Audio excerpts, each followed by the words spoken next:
Viví tanto tempo no caos que xa non sei que acalma.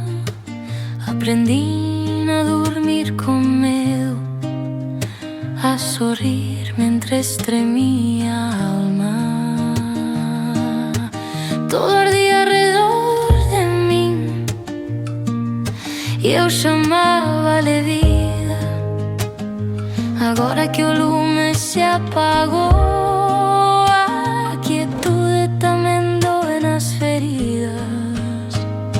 Viví tanto tempo no caos que agora teño que explicarlle ao meu corpo que non pasa nada, que non hai perigo, que só estamos tristes. Só estamos tristes, non rotos, non perdidos, só cansos de resistir. Hai un ruido dentro da cabeza, como un eco que non se quere ir. É o costume de loitar sempre, aínda cando non hai por que fuxir. O corazón late sen razón, como a que agarda outra guerra.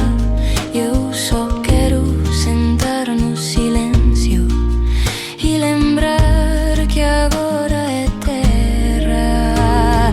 Viví tanto tempo no caos que agora teño que explicar já ao meu corpo que non pasa nada, que non hai perigo, que só estamos tristes.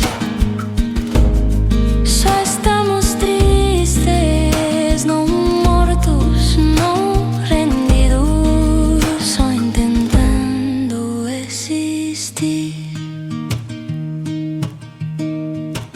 E mentres respiro fundo, o corpo non entende a paz, pero prometo seguir siendo ella, que xa non hai máis que aguantar. Viví tanto tempo no caos que agora teño que explicarlle ao meu corpo que non pasa nada, que non hai ruído, que só estamos tristes. Só estamos tristes.